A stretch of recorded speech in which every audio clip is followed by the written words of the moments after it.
can compare.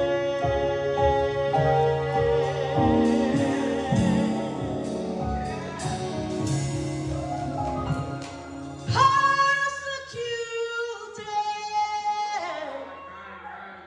but not forsaken.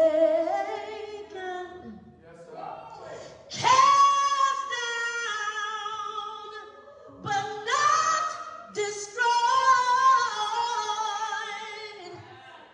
For I am a vessel full of Holy Ghost power, with a treasure from the Lord.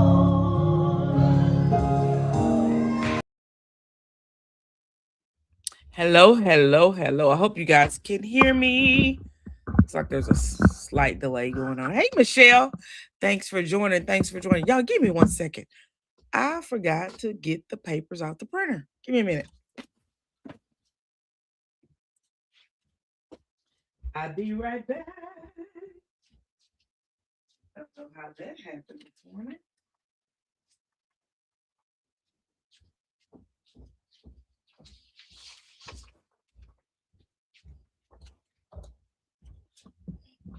And I'm back. I'm back. I'm back. Hey, Sunny Ray. How are you doing? Let me get this camera back open. How are y'all doing? Last week I did not review Married to Medicine. I'm sorry, Love Marriage Huntsville. So this week I'm gonna make up for that, and I'm going to do episodes 4 and 5. So we may be down here a couple of minutes, but we're gonna talk about it. We're gonna talk about it. We're gonna talk about it. Yeah, give me. I don't know what my work computer is doing because I have not worked today at all. Took off today because today is the anniversary of my mother's passing. And I just didn't feel like going to work. So I was like, I'm not working today. I don't know what it's doing. And I ain't gonna worry about it. It's over here making some kind of noise. Anywho, hopefully you guys won't be able to have to hear it. Please comment, like, share, and subscribe to the channel. We're gonna talk about Love Marriage Huntsville. The season 4 was Oops, DM'd Again, and I think season 5 was Kissing Cousins. Very interesting. Again, comment. I love to engage in the comment section. Please like, share, and subscribe. All views expressed in this live, they are all alleged. In my opinion, they're all for entertainment purposes. Please don't go out of your way to dislike anyone we're going to be talking about. We're just going to be down here chit-chatting for a few minutes. And fair use disclaimer, some material in this video is used under U.S. copyright fair use section 107 for purposes such as commentary, criticism, news reporting, and education. Today we'll be doing some commentary, some criticism, some news reporting, and hopefully we'll educate each other. I enjoy educating, learning things. You said sending you hugs, you remember your mom. Thank you.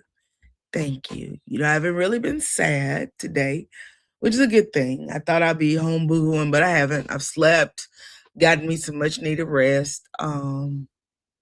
Went through some of her things, not a whole lot of her things, but some of them. I find myself going through, like, we all divided up her things, what we wanted. And when she moved, I kept a lot of her stuff, came to my house because I was her POA. So I have a lot of papers I need to shred, and I just haven't had time to shred them. So today was an opportunity that I could go through a few things, shred them up. I do a little bit at a time. It's been 2 years, and I still haven't finished. But my goal is to get them eventually done. That's my goal. My husband probably wishes that would hurry up to free up some space that we have used for mom's things.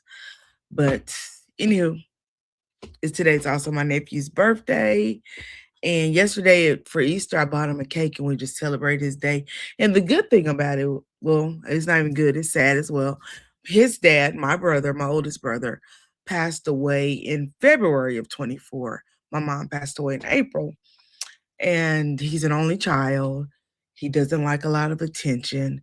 But one thing I know that with the passing of his dad, he's really been emotional. And I bought him a cake, bought him a balloon, And I walked in with this cake, and he was like, cake. And I was like, I wanted to. I want you to have a cake. And I want you to say, I don't want your birthday to be overshadowed by mom's passing, which kind of like last year, the year that she passed, we had celebrated his birthday, which he was already dealing with the death of his own father. He celebrated his birthday, and then that night, our mother passed. So that was a lot to deal with. He's old. Him is old. He was born in 83. So he's old. um People have to remember, I say this a lot. I was my parents' youngest child, and my dad was 40 when I was born. And his dad, I don't ever remember. I say I don't remember, but I vaguely remember my nephew's dad at home, as living in the home with us.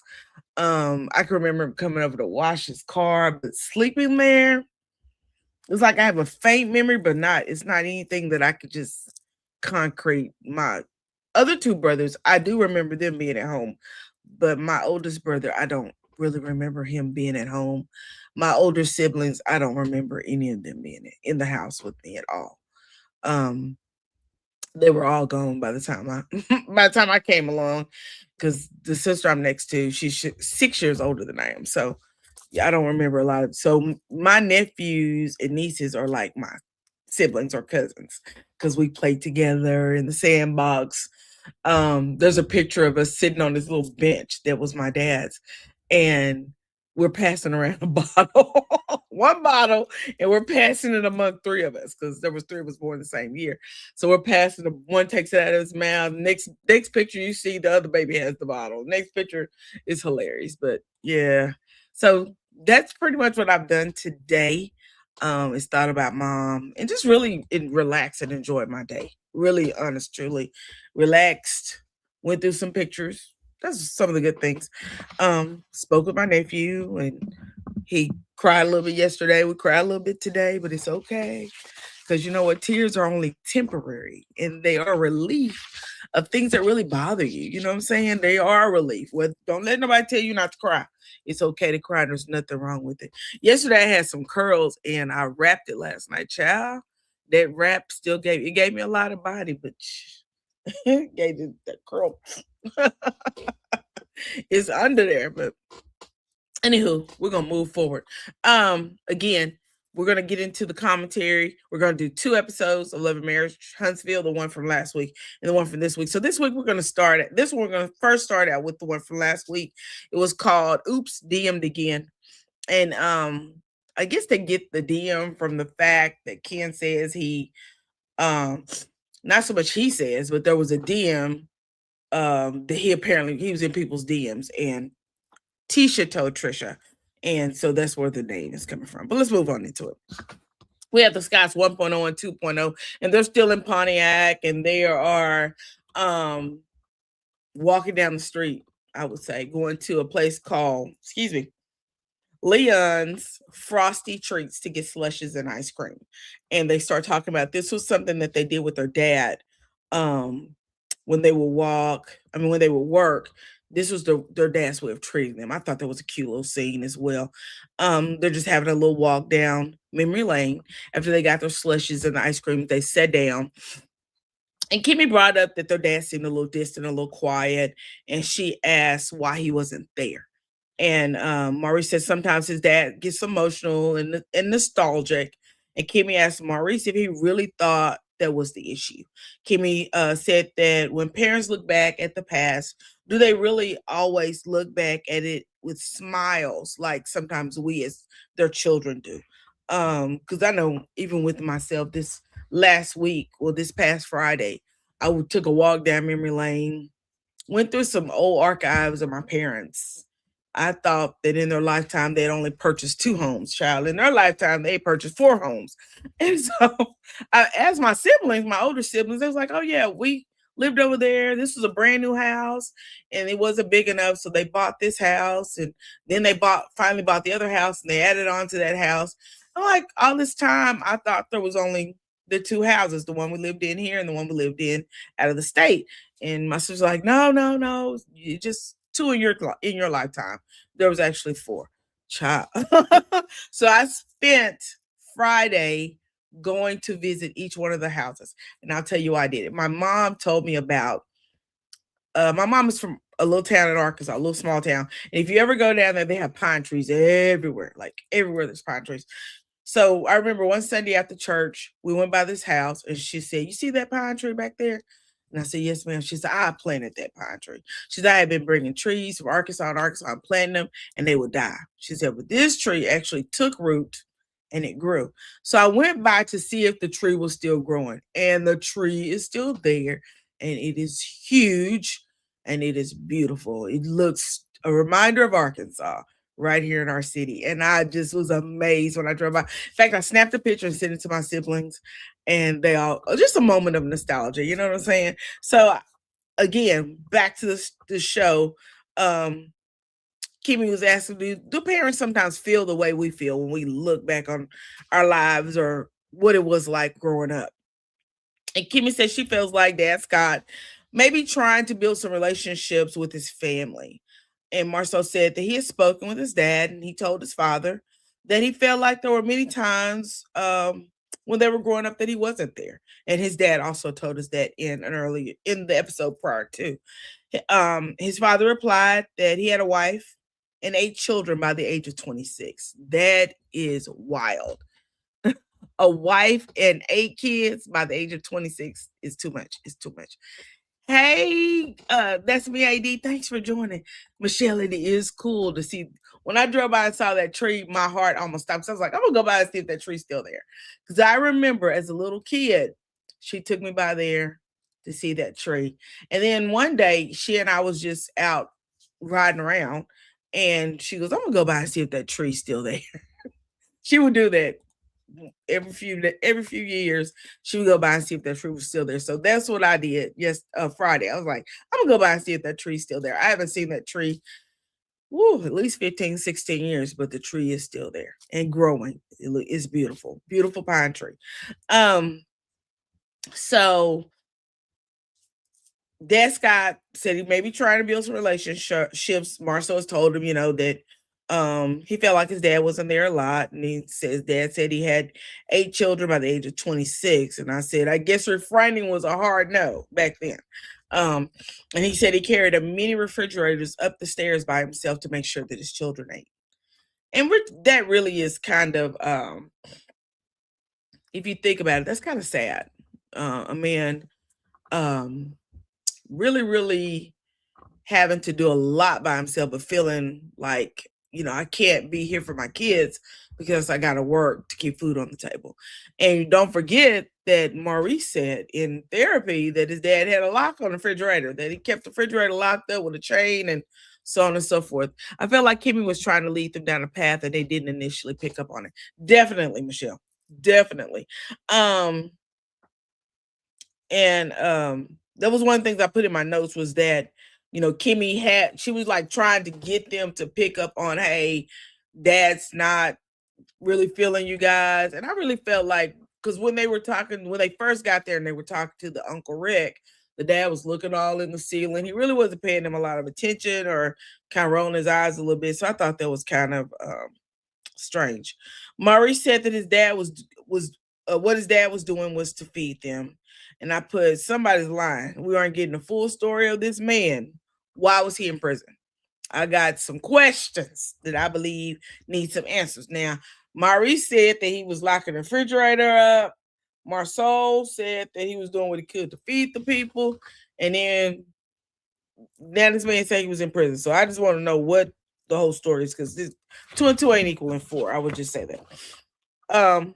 Maurice said that Marceau said the best time to really build a relationship with your children is while your son is still in your household. Because once they get grown and they get out of your household, you really can't build that relationship because it's harder. They're trying to create their own lives. And if they're married, they're trying to create their own family. So it's kind of hard to rebuild that relationship that should have already transpired with you and your your children. You say, yep, the math ain't math, and it's not. And it's like a lot of gaps and holes that I wish they had taken time to fill, and they didn't.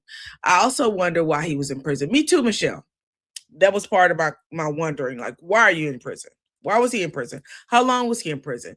And if why was there locks on the refrigerator? I just have so many questions that I don't know if we'll ever get the answers from when it comes to the Scotts or their dad.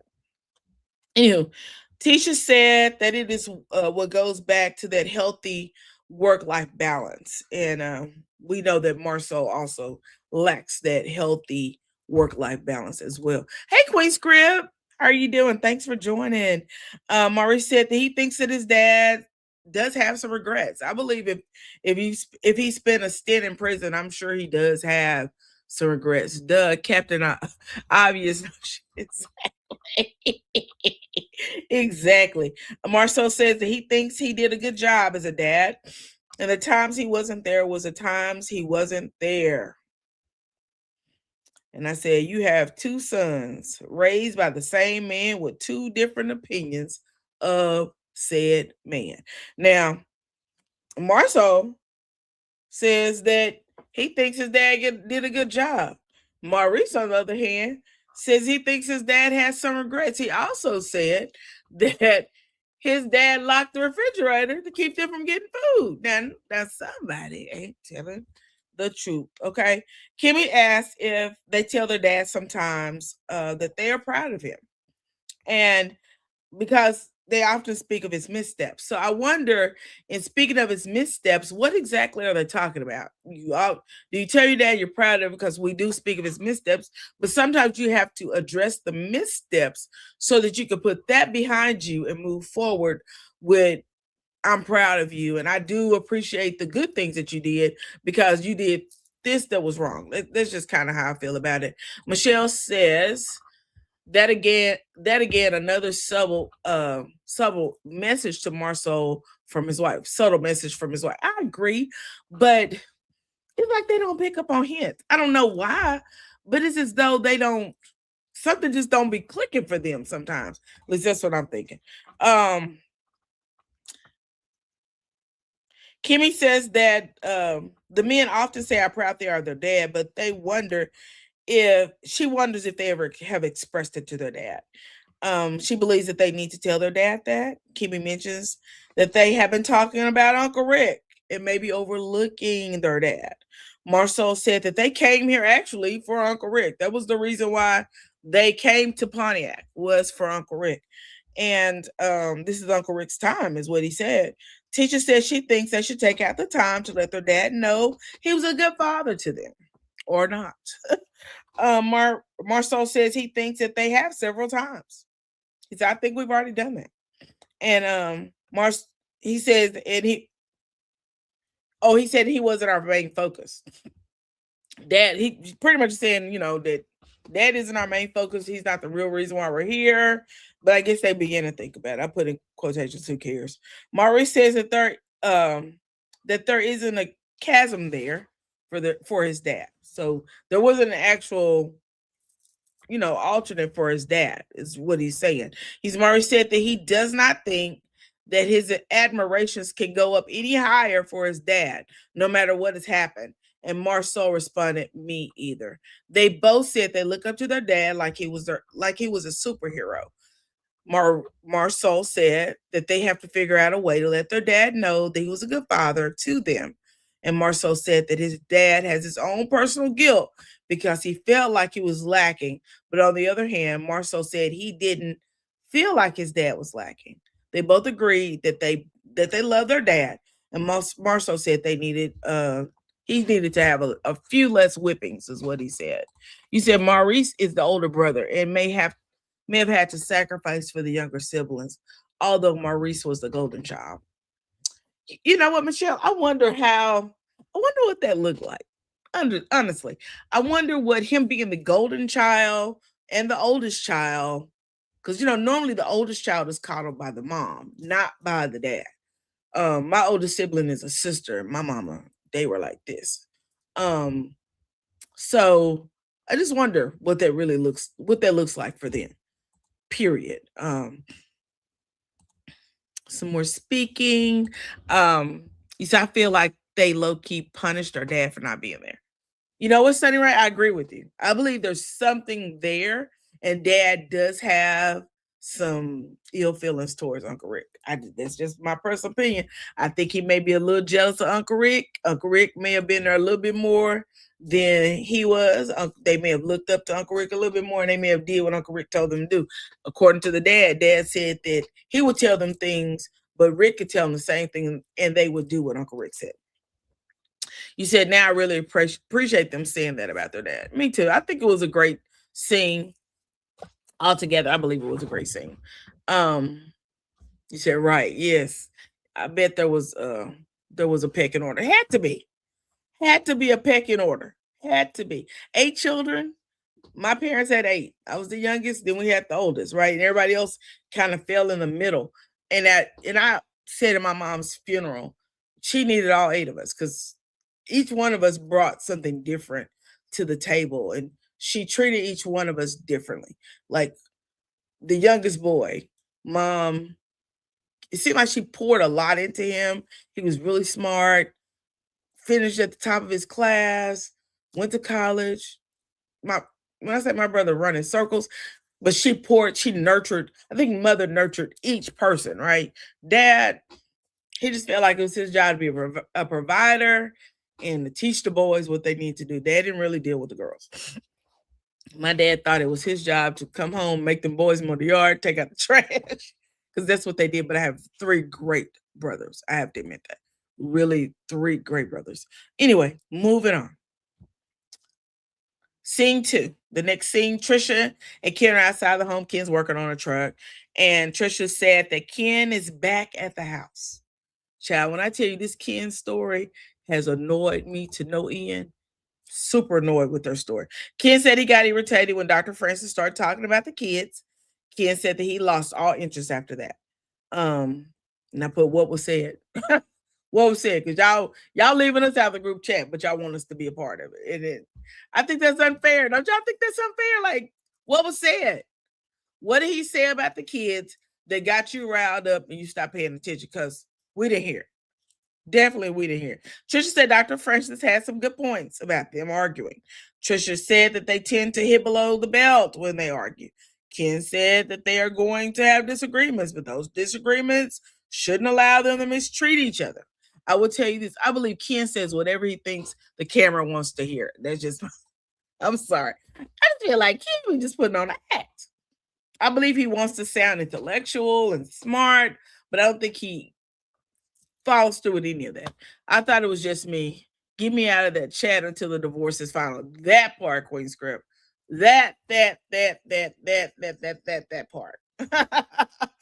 That part. Get me out of it till the divorce is final.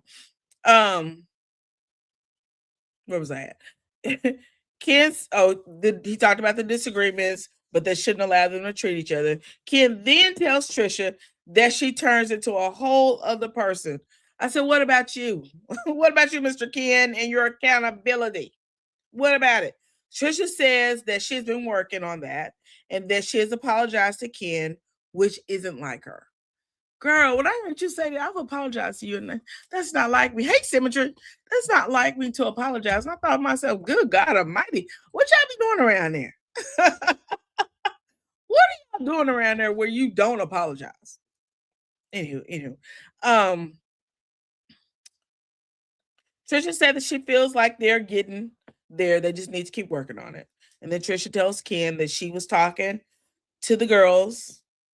She was talking to Tisha the other day, and Tisha told her that someone else told Tisha to tell Trisha to get these girls out of Ken's DM or something. And I put, girl, what? Because if you listen to her when she said that, she had it all backwards. So I'm not sure what she was talking about. You said they are both a hot mess, attracted to drama at this point. Definitely. Yes. They're definitely attracted to drama. You said, I totally agree with you about Ken. He just spitballing. He ain't saying nothing. He was sitting on that little thing in front of that truck, and I just felt like he was just giving a bunch of empty words. I don't think anything that he said really mattered. Trisha said that she responded with, "Oh, okay." When Tisha said what she said, Tisha was not being malicious. She was not. They were talking about social media and how people were talking about them having Tisha doing this or Tisha being in people's DMs, and Ken was having an issue. She said he had pulled back the covers and said, who been here? I believe all of that. I don't know why, but I believe that. Number one, Ken is messing around with a married woman. That's what happens when you sleep with someone that doesn't actually belong to you. You're always concerned that she's actually going to go back to what's familiar, which is her ex-husband or the likes thereof. You know what I mean? So I think that is where Ken is falling short of. You said Trisha pissed me off when she told the Ken what Tisha said. Me too. Because I'm gonna tell you what really upset me the most was when she said somebody told me to. This is what Tisha said. She repeated this to Ken. Somebody told me to tell Trisha to get these girls out of Ken's DMs or something. Girl, what? What are you saying? That is not what Tisha said. That is definitely not what Tisha said. Tisha was definitely not being malicious. She wasn't. She wasn't being malicious. And I'm going to get on to Marcel in a few minutes. So you come on down to the front. Have a seat on the front seat, Marcel, because you're going to get it today. You're going to get it. We're going to talk about you. I'm going to chew you up.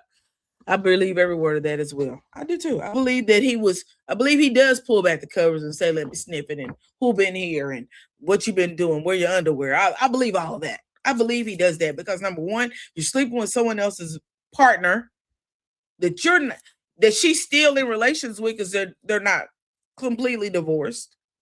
Child, move on. I can't do it. I can't do it. Ken asked, what made that conversation come up? Trisha said, we were talking about relationships. Why didn't you tell that man I had a conversation with Tisha Scott about what you said about me being on social media and being a thirst trap? That's what you should have said. But instead, you threw Tisha up under the bus. But girl, I'm going to call you to the carpet in a few minutes, Trisha, with your line behind. I'm going to call you to the carpet. I'm going to call you to... You said Sycamore, so Tisha was not being malicious. Ken is just that way anyway. He does not and will never trust Trisha. Exactly. He does not trust her. And I don't think there's anything she can do to make him trust her. Because number one, he started and she started the relationship all wrong. All wrong. Get Marcel, girl. He needs to be got. He gonna get got today. He gonna get got. Come to the front, have a seat on the front row. We're gonna get to you in a minute. Where was I at? So Ken says he don't know what Tisha was trying to insinuate, and Trisha said she don't know either. But she said she would ask him that. And she did say that. I'm going to ask him. When she said, oh, okay, she said she would ask him. She did say that. Ken asked Trisha, so somebody said that I was in their DMs? Trisha said, I guess. Then Ken admits that he be in people's DMs. Baby.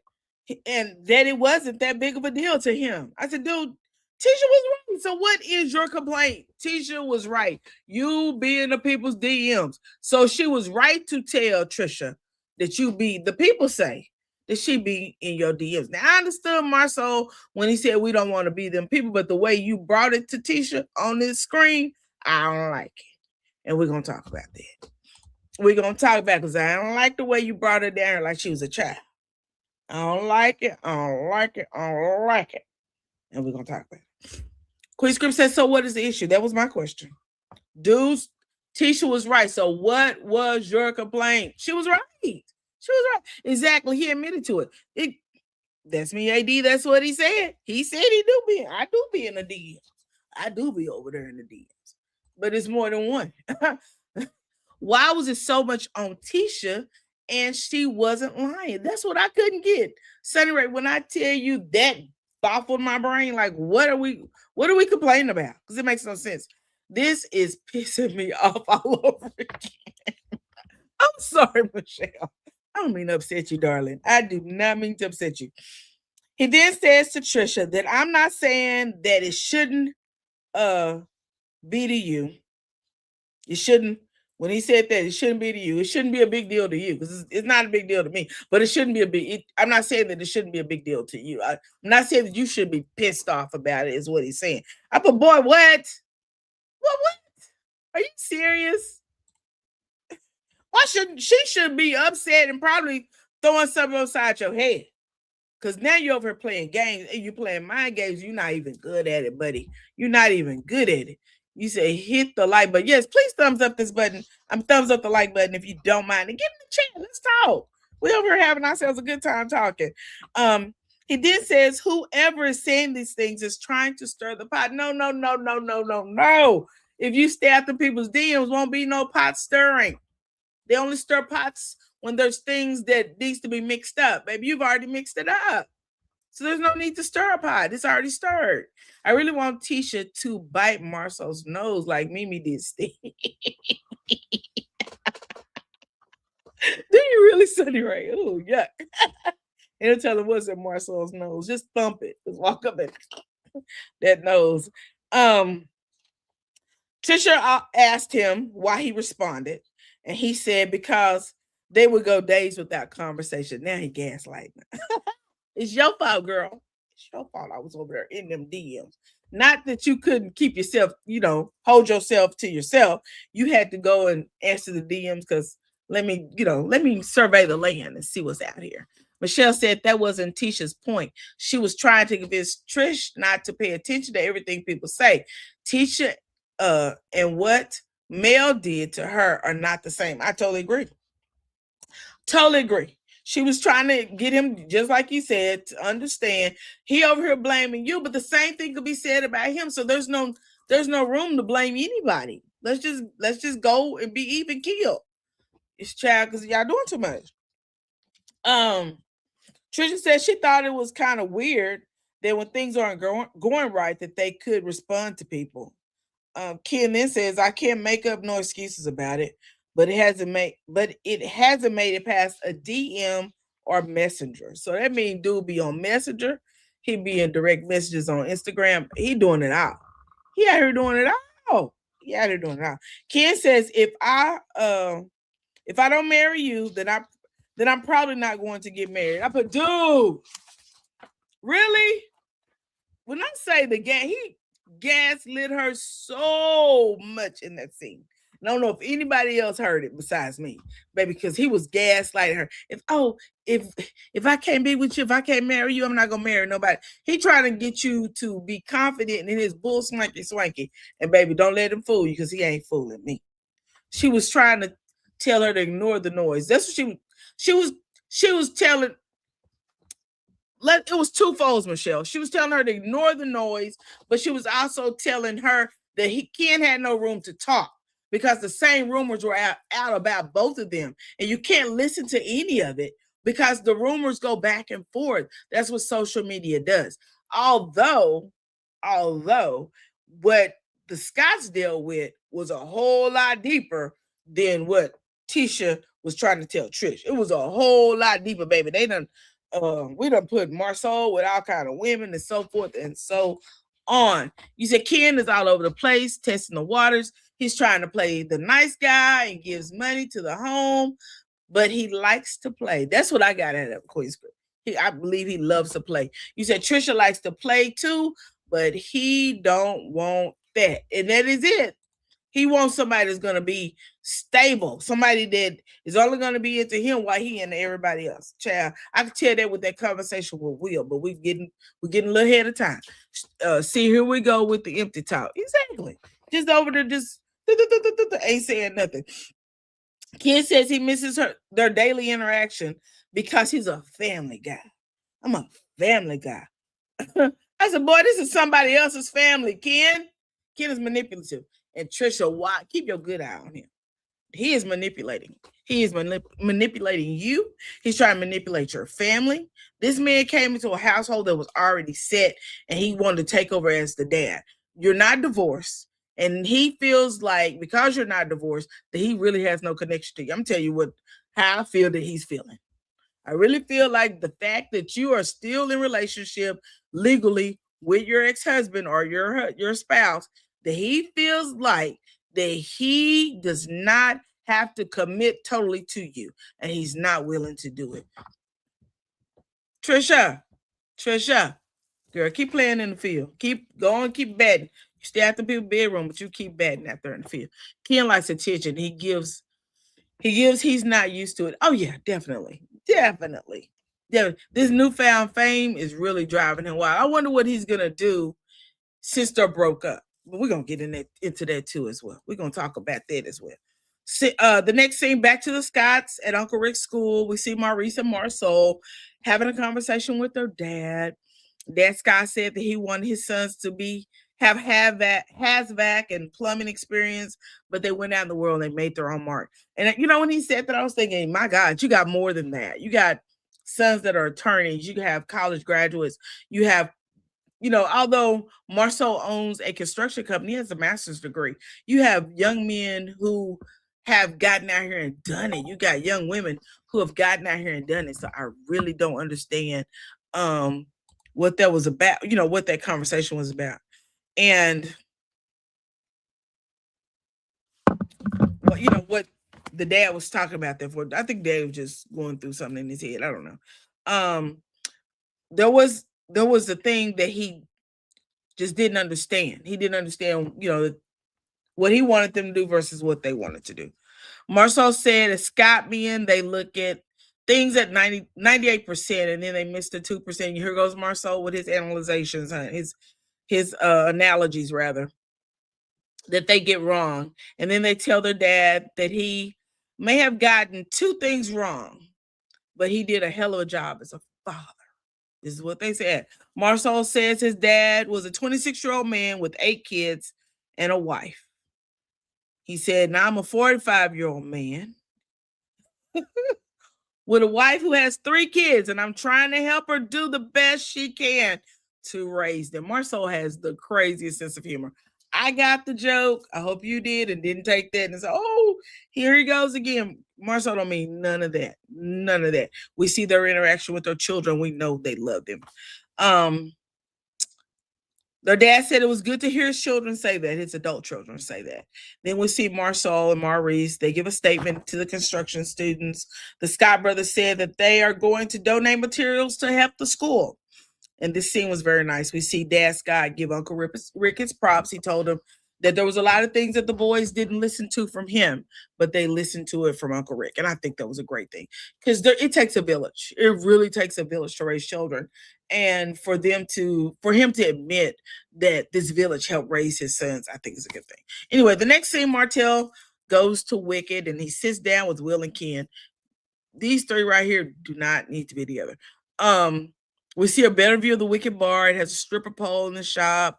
And Will explains that it is really a lounge and it has a paid membership, which I thought was weird. It's very dark in there. There's a glass door, but over the glass door, there's a curtain. There is 1 barber chair in the whole barber shop. There's a pool table. Like I said, there's a stripper pole in. I'm trying to see the other things that I saw. There's dining room looking tables in there, couches. Child, they have a whole little after hour spot going on over there. And the guys sit down and they talk about Trisha. She was the main attraction. So, oh shoot, I'm about to get off the train and drive home and can't engage. But I'm listening. I had a lot to say about this week's episode. Keep the conversation going, y'all. We're gonna be here a while because I remember I'm doing 4 and 5. I'm doing 2 episodes last week and this week's. Yes, the shot was very weird. That's me, AD. That shot was. I was like, ooh, I don't know if I would come in there. Martell said he ain't never bring his kids. He said he spoke with Will about cutting his son's hair. He said, but now he's been here. I ain't never bringing my kids in here. This is not a place for the children. I believe that, child. I wouldn't want my kids in there either. Ken says he goes back and forth from his apartment to Trisha's house. Baby, you would have to stay in one or the other. You couldn't go back and forth. You could stay at your house. I'm gonna stay over here and we can see each other every now and then, boo. And no back and forth. No back and forth. You said Martell. Right. Martell said he would never bring his kids up in there. Yeah, I don't blame him. That place looked like a dungeon with all the skulls. That's too dark for me. Leave your kids at home. If adults want to go there, that's one thing. Do not take your kids in there. he told him that Trisha doesn't come to his apartment. Said she's never been there. And that's where he goes for peace. So he has an outlet, but she doesn't have an outlet. She has to stay at that house and wait for him to come over there. That's why he tends to gaslight her. But we're gonna keep on pushing. Then Ken tells Will and Martell that Tisha went to Trish and told Trish that Ken had been in someone else's DMs. Martell starts acting out. Like he in the Matrix. Martell, you doing too much. You doing too much. Hey, girlfriends, you doing too much, Martell. You should just chill down. Say, what? I mean, it's a way to respond. You acted up there and you acted up at that at Lance's birthday party. We're gonna talk about that too. All that screaming and hollering uncalled for, baby. I don't know if you need to go get you an acting coach or what, but that ain't it. Will makes it plain that women will talk in an exposed setting, which I don't understand what the exposed setting is, which is weird. And that if that is something that she knows, she's going to let it out. Here's what I would take. I'm going to say is that women, when we have girl talk, we talk amongst each other. And what we talk amongst each other, sometimes we let our hair down and we talk openly and honestly. So I think it's really crazy that Tisha and Trish were having an open and honest open and honest conversation. And what was said was then taken back to Martell. I mean, not to Martell, but to Ken. And now Ken is on this campaign to smear Tisha's name because Tisha was just honest. She was just honest. Hey, he needs to let that go. Y'all letting all this outside noise. The same that he's saying about you could be said about him. Cannot let social media distract you. The only issue is what Tisha said was verified by you, sir. That's the only issue. That is the only issue. You said Martell happy is not in the fire no more, Sonny Ray. I think that's it. And he's happy to be filming because we haven't seen a lot of Martell on this season. I mean, seriously, we saw Martell episode 1. And I think this is his second episode, which is this is episode 4, I believe. This 4? Yeah, so we saw him on 1. Now we see him in 4 because he wasn't in 2 or 3. So we see him in 4. Martell has not been filming a lot. And, I think they pay you by the episodes that you're in. So, I don't know. Excuse me. Will then says, I'm sorry. Will then says, I'm not falling for that. I like Tisha. He made that very plain. I like Tisha Scott. Not Trisha. He said, I like Letitia Scott. He said Tisha, but we know he mean Letitia Scott. Ken said it could have been left unsaid. I said, how about it is true, Buster? It's true. So how about we just say it's true and then we move past it? Now, you've already admitted that you've been in people's DMs. Tisha's the one who told Trisha that she didn't say, oh, you need to check Kid because he being up. That's not how she said it. She said, y'all need to stop letting this outside noise interfere with your relationship because the social media and the outside noise will ruin your stuff because the same thing they saying about you, they saying about him. Gotta let that mess go. But instead, he on his campaign to try to run Tisha, and baby, Will said he ain't falling for it because he like Letitia. I like Letitia is what he said. When we do see him, he's showing up as an actor, as he says that he is. Oh, girl, and he looked like he was putting on for the show because he was like, oh, when he said, Tisha had told Trish that he was in people's DM. It was true, but Martell has been producing. I saw his name rolling in the credits. Producing and not being on the show is 2 different things because that means your check is a little bit less. We're just gonna call a thing. It's just a little bit less. But he has, like I said, it was the episode 1. We see him again in episode 4. But I'm glad for him to be making the money. You got to get out here and make the money. But I believe he needs to acting coach because baby, his acting is off. Kinter is off. Then Ken says that women gonna be women. That was his words. Women gonna be women. And I put, these men are weirdos. These 3 are creeps. I ain't gonna say weirdos. They creeps. Martell says that she's trying to start some SHIT. Then he starts to talk about Tisha. I like it. I done said that before.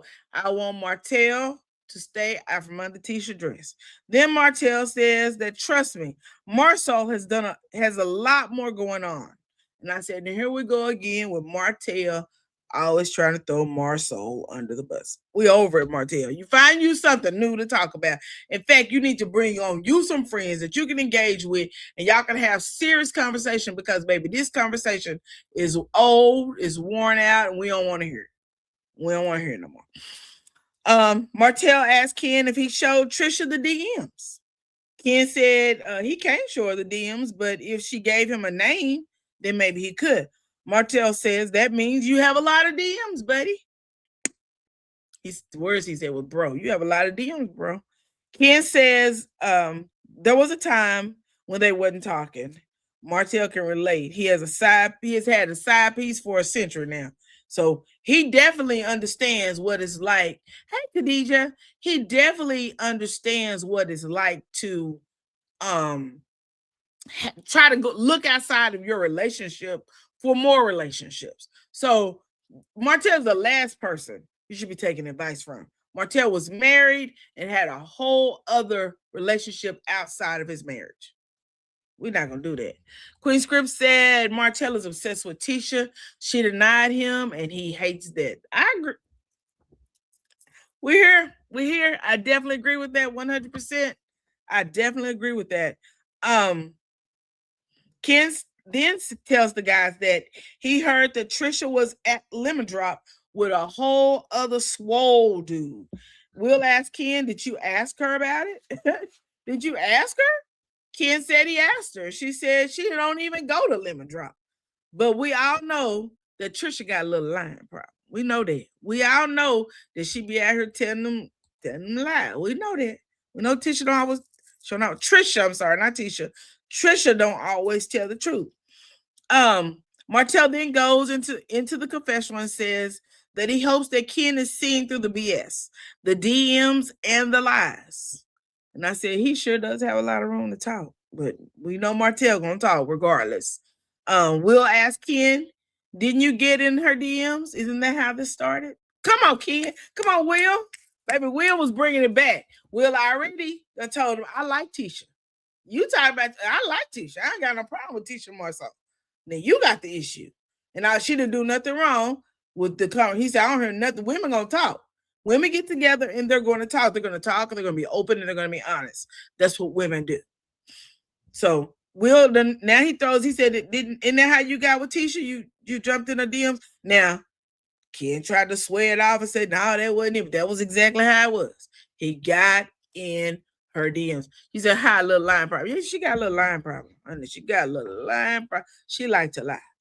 She likes to lie. Will said that Trisha may think that you're maybe repeating those patterns, getting in people's DMs, because that's how you got her. Will tells Ken that if he had no interest, he wouldn't even reply to the DMs. Ken said he wants a reason to go back home. Boy, after she watched this, I hope she'll never let you return. But we already know that Ken did a interview, was it last week? And he told the people that he was very much single, that him and Tisha hadn't been together this year at all. So, child, child, this is for Trisha, honey. She's a little liar. She got a little lying problem. Destiny meets up with the Scotts and Pontiac. I think they were in Pontiac. And Destiny said that that the friendships with the Scotts has developed. She did say that. Wait a minute, Khadijah said, yeah. Trisha's stories be changing a lot. They be changing a lot. She intentionally took the story about what Tisha said and kind of flipped it. And when Ken was like, well, what did she insinuate? She should have flipped it to, we were just having this casual conversation about how social media becomes the outside noise and it works on destroying relationships. That's what she should have said. But instead, she made it sound like Tisha deliberately went to her and was like, hey, boy be in people's DMs, which was not what it was. Destiny says she's developed a relationship with the Scotts and that they are, they're growing into whatever they got going on. Ken gets in women's IG DM. I've heard that too, Khadijah. I've heard women say they've had conversations with him in the DMs. I have heard that. So definitely be getting in people's DMs. Um, Destiny talks about her siblings with Tisha and Kimmy. Destiny in her confessional says that this trip to the D gave her completeness. And I'm glad. I like that for her. I love that for her because we all need to be whole. She also said that the moment with Rhonda Joe was not abnormal. This is who she is. So I don't think anybody should say, oh, she's out there exploiting her mama. You cannot exploit people who sign a piece of paper and say, I want to be on television. You that's not exploitation. I'm sorry. That's just not how that works. In fact, Destiny has done an interview recently and she said that her mother's been trying to get her to come to Detroit so she could be on camera. And Destiny also says that after being on camera, her mother has gotten into treatment and started gaining weight. Y'all go over there to, I think it's No Chaser, where she did the interview this past week. Go over there and watch it. It was pretty good.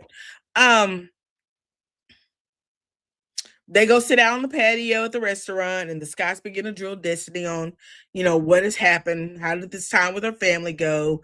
And this is a very healthy dialogue. You need to decompress after certain situations. I want you to always remember that. If I'm gonna tell you, when we amongst friends, let's say that there's an issue going on and we've all sat around and talked, we will call each other and have a conference call to decompress. Even after some meetings, some Zoom meetings, there's a group of us that will get online and we'll just decompress among each other. You can't tell everybody, but sometimes you need a group of people to decompress. So I'm glad that after Destiny spent time with her family, she got to go over to Pontiac, sit with the Scots, and they sat down outside, had some drinks, and was able to decompress, able to talk about those things. And the meeting with her grandmother, the meeting with her mother, the meeting with the siblings, how it all went, how Destiny feels.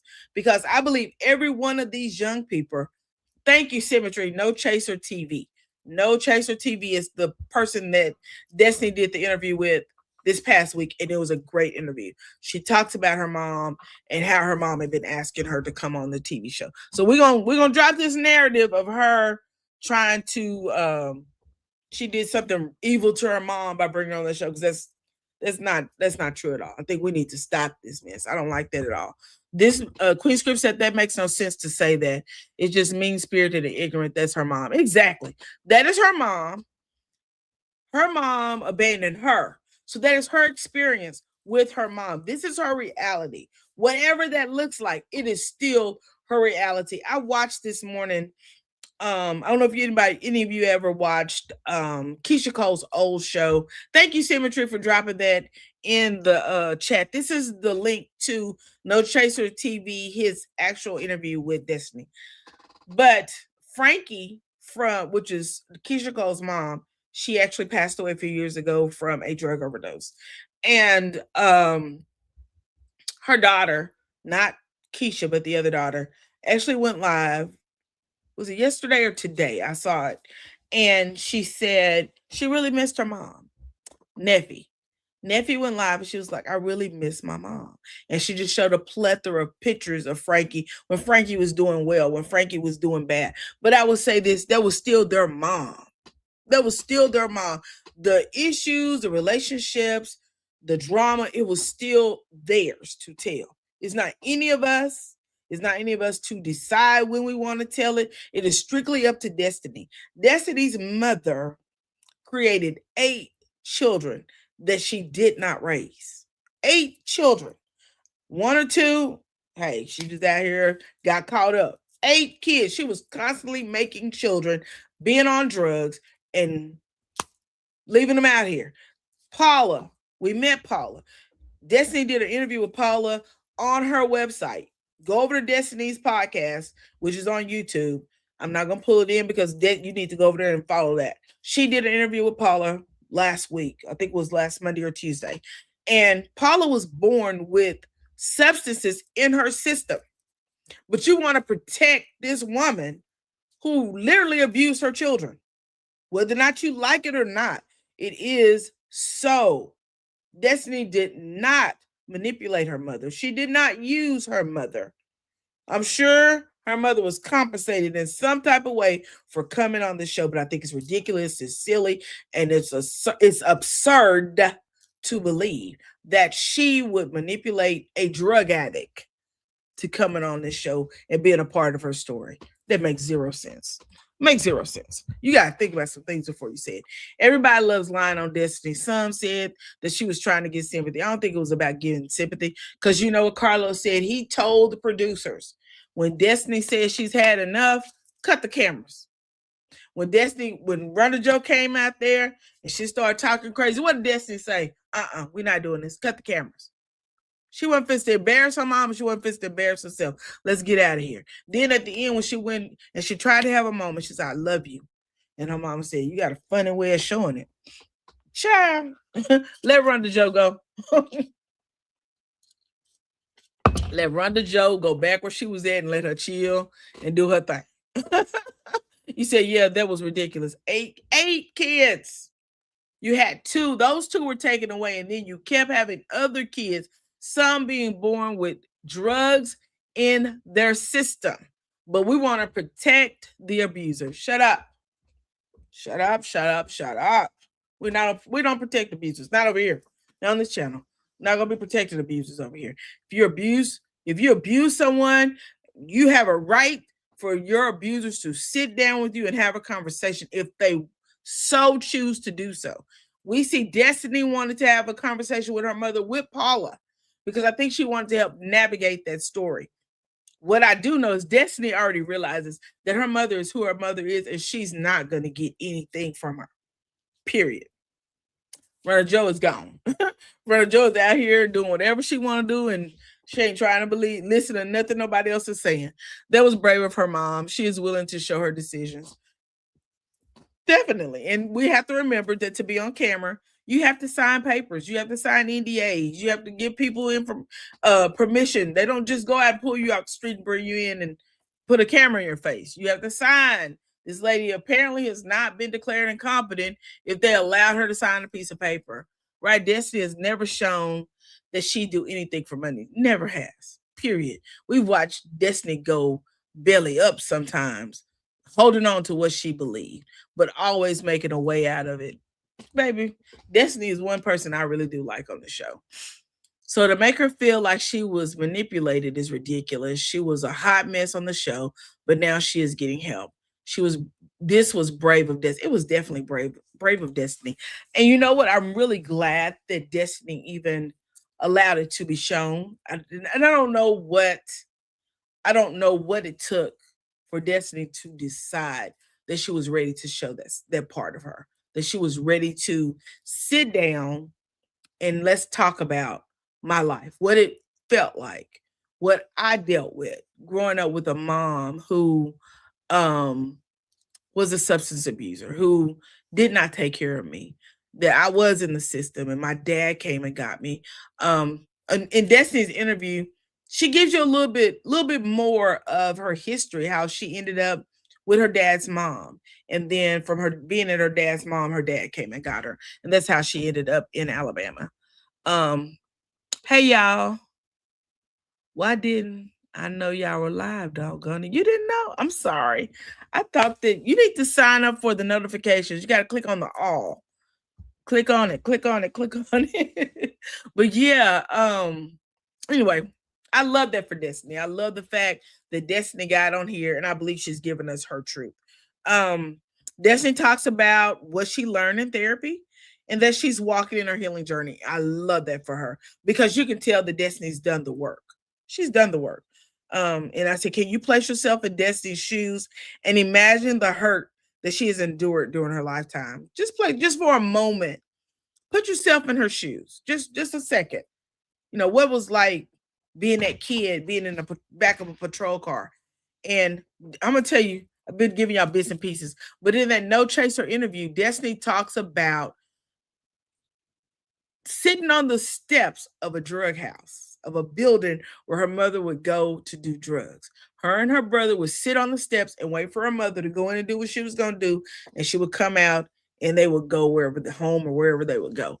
Destiny makes she tells us that when they're in the back of the patrol car, her and Terrell, that as the officer is taking them to the station, that they see their mother, and they said, that's our mom, said she was coming out of the exact same building. But you guys want to sit here and make her the villain, when in all actuality, she is the victim, and she is just simply sharing her story.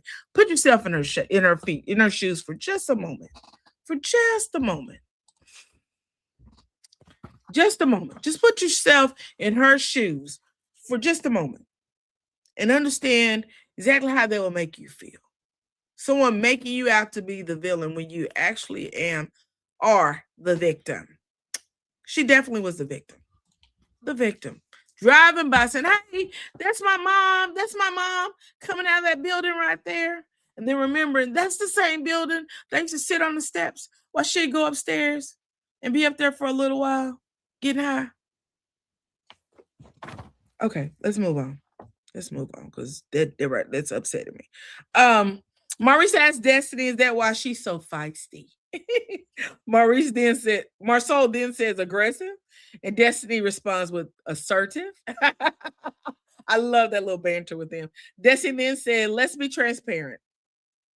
They then talk about Marsau and his lying ways.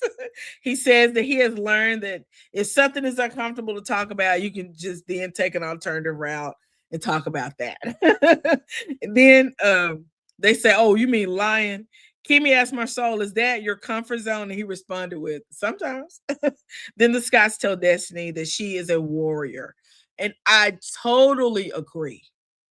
Totally agree. She has had all of the odds stacked against her. And guess what she do? She keep coming out fighting. Maybe that's a warrior for real. Marsau tells Destiny that she has not been transparent because every time they sit down together, they found out something more about her. Destiny said, ask questions. I love this scene with the Scots and Destiny. I love that particular scene because it gave us an opportunity. Like I said, it gave Destiny an opportunity to decompress because she had been, although she said she'd been around her family, she had seen these siblings that she, especially Paula. Paula was new to her. She had just met Paula, been with her grandmother, her family in Detroit. These are people that don't hold happy memories for her, right? This is situations that isn't always happy. It hasn't always been happy. So I love the fact that the Scots gave her a safe place to decompress. I love that. I don't have to, because I was Destiny at one point in my life. And living for me, you are wonderful. You are sweet. You are kind. You is important. No, but you are a warrior too. You are definitely a warrior. I've talked to you about that. You are a warrior. I could not imagine what you've dealt with. Being on your own at such a young age is hard.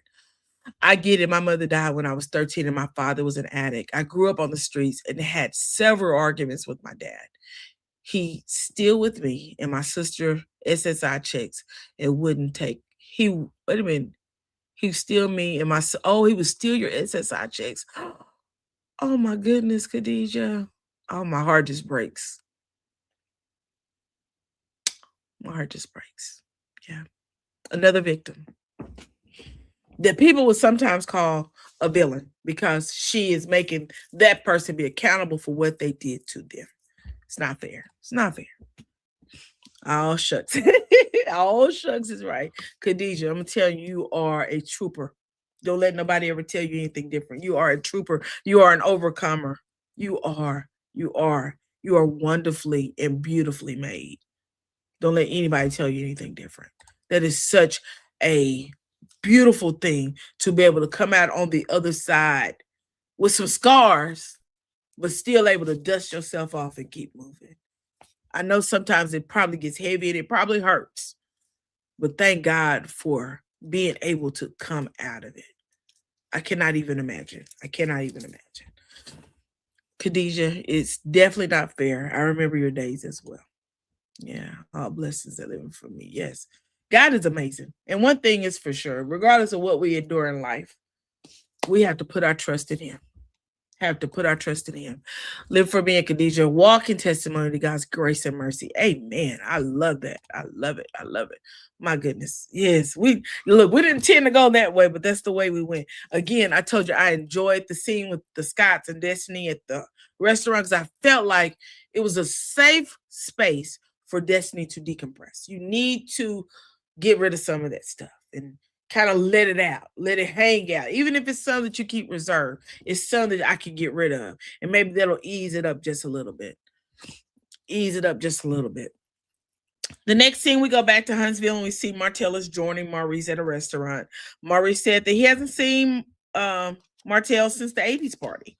And Martell asks if they went to see their family because he tells them, they just left Michigan. And Maurice said that they went for Destiny. He explained it to him that, they went to support Destiny. I don't know how much supporting they did because we never saw them together other than the hotel and then at that restaurant. Martell tells Maurice that he had spoken to Will and Ken. He lets Maurice know that Ken had gotten his own apartment and he had moved out of Trisha's house. Martell is gossiping about Ken and Trisha. He says that Trisha be lying. And Ken don't trust her. Maurice said that Ken be on the internet thirst trapping. Then Martell tells Maurice that Tisha, here we go. We on that Tisha campaign. Everybody done took Tisha's name and smeared it. Everybody done smeared this girl's name a little bit at a time this whole time. They just been smearing it. Been smearing it. Glory to God and thank you, lady. You are so welcome, Khadijah. You said, y'all are super sweet, Nova in the flesh. Y'all are supernova, I'm sorry, in the flesh. I don't know, I'm half reading stuff. Yes, I'm glad Destiny's continued to heal. Me too, because there has to be a continuous journey through life to be able to heal from things that literally are meant to destroy you. Those are things that are meant to, remember, the devil comes to steal, to kill, and to destroy. Those are things that are literally meant to destroy you. And when you're an overcomer, God, you have to remember how amazing God actually is. Anywho, we're going to go on because we can stay there all day. And that may be one of the subjects we talk about because I'm going to roll out a new segment called Lady Row After Dark. We're going to talk about that a little later too. Let's see. Then Martell tells Maurice that Tisha told Trisha that Ken be in folks' DMs and that Ken admitted that it was true. Maurice said that Ken is setting his line in the sand, and I put in quotations, who cares? Martell talks about a house, 15 acres, that he's interested in, and then Maurice, he asked Maurice about the restaurant that he and Kimmy own, and then he goes in on Marceau. He says Marceau takes 2 or 3 years to do stuff. Child, I don't care. Martell says it takes Marceau forever to complete a project. Apparently, they have a person ready to lease the restaurant. Maurice, don't talk about your brother with Martell. That's all I got to say about that. Just don't talk. That's your brother. And don't talk about your brother with Martell. Please. Y'all make sure you're hitting the thumbs up if you don't mind. I want to get this into the algorithm and let's get this page popping. That is my goal, to get this channel popping. The next scene, Ken and Marceau are at Black Cigar Lounge. Ken is essentially there to tell it on Tisha. I'm just going to throw it out there. Again, like I said, we on the let's throw Tisha up under the bus campaign. We're on that road. Ken tells Marceau that he has an apartment and that he's been staying outside the home. Marceau says, this is an I told you moment. And Marceau said at the point where we're going, at what point are we going to realize that broken people are actually broken? And Marceau is actually talking about Trisha. He is not talking about Ken. I don't know why, but child, he is not talking about Ken. He is talking about Trisha, and I don't know why at all. Y'all give me 1 second. I just got an alert. Okay. I don't know what that is. So we're at Marceau said that Ken and Trisha are playing games. And Ken says in his confessional that Marceau has a lot to say about his relationship, but you ran over there to tell it on him, tell his wife tell him about his wife. You ran over there to snitch on his wife, but you don't want to hear what he got to say. Apparently, y'all keep running over there because y'all think that Marcel will be telling y'all stuff that's important. So, boy, hush. He said Marcel has a lot to say about his relationship, but at the end of the day, he needs to check his wife because she's driving a wedge in between his relationship. I put, boy, stop. You drove a wedge in between your relationship when you start getting in people's DM. Now, what the streets be saying, you be in a lot of people's DM. Now, I tend to believe the streets because y'all be over there, you and your girl, y'all little liars. This is what y'all be little lying. Marcel said that he was embarrassed by the fact that he thinks that Tisha told Trisha to check Ken. She never told him to check in. Never told him to check Ken, child. Y'all tripping. You said, Martell, buddy, you got a nerve. Girl, got a nerve. He was over there really talking about Marcel, and I'm thinking to myself, why in the devil is Maurice talking about Marcel with Martell? Girl, you can pay me enough money to talk about my sibling with somebody that I know got an issue with him. Ain't no way. Ain't no way. None whatsoever. No way, no way, no way.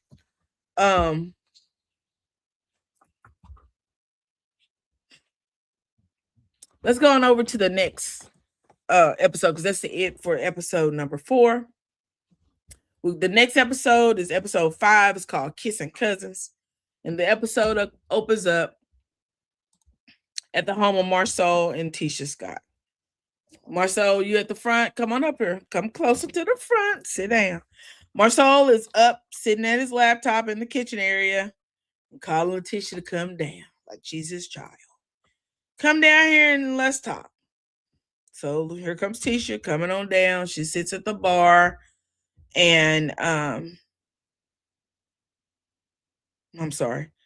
telling Trisha about he asked Tisha to come down and talk to him about her telling Trisha about Ken being in folks DM. Tisha explains to Marcel that Trisha had come to their home and that she told her that she and Ken had been going through it because of social media. Marcel said, you were talking about those DM slides. And Tisha said, I didn't say it like that. And I put in quotations, the one thing that I dislike is Marcel treating Tisha like she's his child. I hate that. I hate it. I hate it. I hate it. Do not, men, you are not here to raise your wives. Most of the time, your wives have been raised by parents, by someone older than you, grandparents, somebody else raised them. Stop trying to act like you are supposed to raise them. Stop it. Stop it. Stop it. Good day, all. Maurice is talking to Martell because he doesn't want to divulge his secrets. You think that's what it is? It may be. You may be right, because ain't no way I'd be talking to somebody about my sibling, baby. I'm like, what? What you say? Not my brother. You got the wrong brother, baby. The wrong brother. Marcel explains to Tisha that with all the social media mess that they have endured, that she shouldn't have done that. And Tisha didn't do anything, honey. This was just girl talk. They were just down there having little girl talk, and y'all making way too much of this. Y'all make this campaign that they went on episode number 4, talking this Tisha I don't like it. I don't like it. This very fact that you sat down with your wife to talk to her like she was a child, I don't like it. She didn't do nothing. I'm gonna tell you, this time Tisha's innocent. When it's time to get on to Tisha, I get on to it. But this time, Tisha is innocent. Yes, thank you, living for me. Yeah. Welcome in Journeyology to the Root. I love that name. Love it. Where was I at? I done got sidetracked. My son texted me on the phone. Marcel, like I said, he explained to her about, the stuff they've endured, which I definitely understand. What I don't understand is the very fact that Marcel feels like he has to belittle Tisha or treat her like a child when he feels like she's gotten out of line. That's what I don't like. I don't like none of that. Marcel knows that Ken will slide into people's DMs. So what is the real issue? Tisha explains that Trisha told her about the outside noise and her telling Trisha it isn't fair for Ken to throw that in your face, to throw in your face rumors when the exact same rumors are out here about you. This is exactly what Tisha said. Marceau said that they should not be the outside noise or carry any bones. Marceau also said that they have been the same ones saying, don't come from my marriage, then they shouldn't be bringing bones back to Ken and Trisha's relationship. But child, they not married. Stop. Ken and Trisha are not married. We're not gonna pretend like they are. We aren't gonna act like they not married. They not married. They not married. They playing. They playing little household games, but they not married. Tisha don't need to ask herself anything other than why are these people in our friend circle? That's the only thing she does. Why are these people? This lady's married to somebody else. This man, she's sleeping with this man amongst a group of people who are married and interchanging in their relationship. Why are they in our friend circle? That's the only question they need to be asking each other. And Marceau, you need to be heading that question. Why are these people in our friend circle, our married friend circle? Because, baby, they are not what anybody should be attempting or acquiring to be at all. At all. Teacher said she would talk to Ken and Trisha and she would apologize. Anyway, next scene, Destiny and Trisha meet up at Nell's. Child, they out there sitting on that same patio furniture and drinking a glass of champagne. The same patio furniture that Mel was out there throwing glasses in. Ken mad about Tisha passing info to her friend, but the DM rumor wasn't actually a rumor, but the truth. Exactly, Khadijah. It was definitely the truth because he admitted it on TV. Oh, I was in DMs and Messenger, but it didn't go no further. We don't know what you was doing, buddy. Marceau always talks to Tisha like a child. She always responds to him like a teenager. It's crazy dynamic. It definitely is journeyology, honey. When I tell you it chop my and grind my gears, the way I would have stood up and got in his grill and start pointing at him, boy, who you talking to? At least no one broke anything on the patio. Girlfriends, you're right. You're right. So they're sitting on the patio having some champagne. Destiny talks about going to Detroit, and Destiny tells Nell that the Scots came with her to Michigan, and Nell says that was good support. I like that for Nell for trying to be at least supportive. Destiny says, but I have a big family and I have support. Let's be honest, the Scots wanted to take us to Michigan anyway. Let's just keep it real. So they tagged along. Destiny says she feels a new sense of responsibility since she's the oldest and she found out she has all these younger siblings. Destiny now is about to share the rumor that Tisha told Trish that Ken was in someone's DM. Child, when I tell you I'm so sick of this rumor. Now, we done talked about it to everybody in episode 4. Now we're over in episode 5 telling it to everybody. Producers, if you don't find you some interesting content, because this ain't it. This ain't it. We done had this rumor don't went from one person. They playing a game of telephone. I'm surprised that the whole thing has survived. Because, baby, when I say they done passed it from one to the other, you typed it before I did. About breaking something on the patio. Chat. Yes. Right. At least nothing was broken on the patio. Where was I at? Oh, Destiny, again, is about to share the rumor that Tisha told Trisha that Ken was in someone's DMs. Trisha said she had a right to tell her because Tisha was unaware that she and Ken were split. So here we go. Will supporting Tisha. Now we have Trisha saying, Tisha, she had a right to tell me that. Number one, y'all was just having girl talk. So I don't understand what the issue was with y'all not wanting her to tell. I don't get it. And why we still at her talking about it. Can we? Ain't there something else y'all can talk about in Huntsville? I know y'all got something else to talk about. I know for a fact Huntsville got to have something else to talk about. Trisha said now they're back together and Ken wants to have a baby. We don't went from having my own apartment, coming over here sometime, being split up, Tisha telling people I'm in people's DMs. Now, Trisha, you need to go to a therapist by yourself. Don't take Ken with you. Go by yourself. Nell said you need to be divorced before talking about having a baby, girl. You need to make sure that ink is dry on that paper before you talk to this boy about having a baby. Now, my mama said, then a man tell you want a baby, he lying. That was my mama said. What my mama said. I don't know about nobody else's mama, but that what my mama said. If a man ever come to you and say he want a baby, he lying. Because you're going to be the one left taking care of that baby. Don't listen to no man tell you that. That's what my mama said.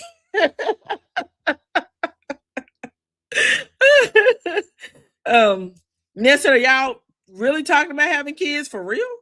And Ken said he wants his own kid. This is said men be trapping. Men be trapping. When she said that, I bust out laughing. Now, then asked Trisha if she and Ken are planning on getting married after her divorce is final, and it's nothing but dead silence, like, and then finally she goes, yeah. Nell's like, wait a minute. That pause was something. No, it wasn't. Girl, it was something.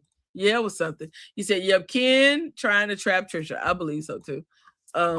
Ken and Trisha add nothing to the show, in my opinion. They need to go.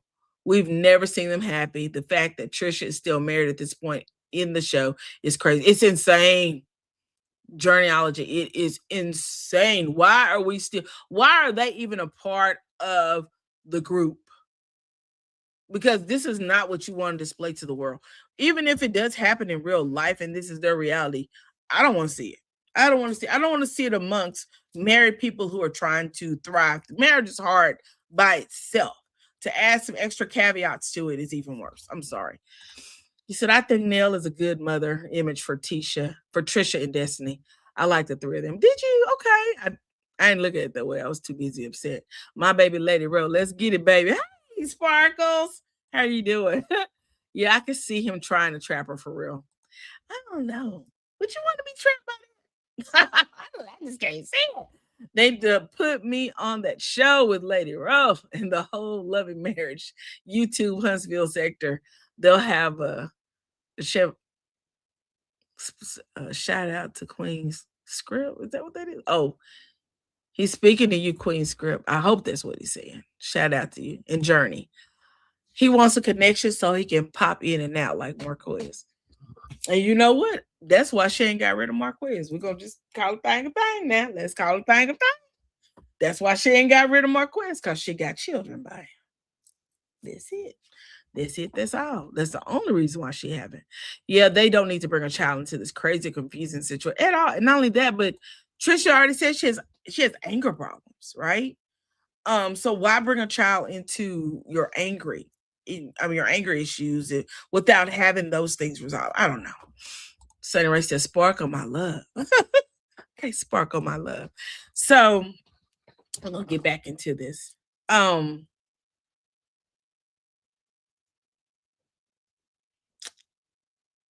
So we had the long pause, and she finally saying that she does want to marry.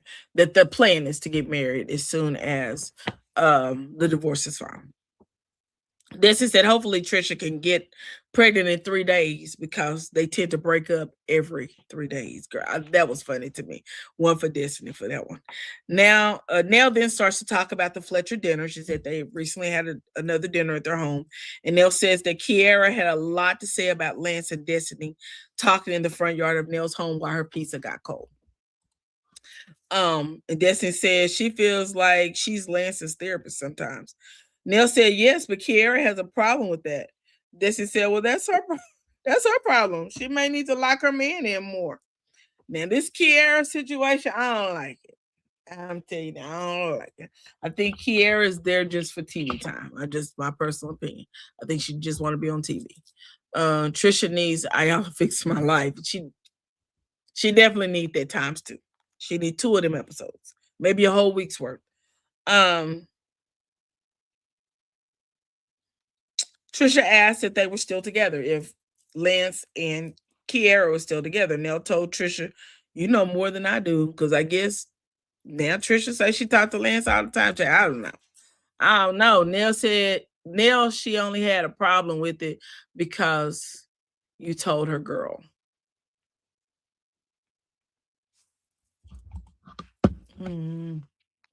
Anyway,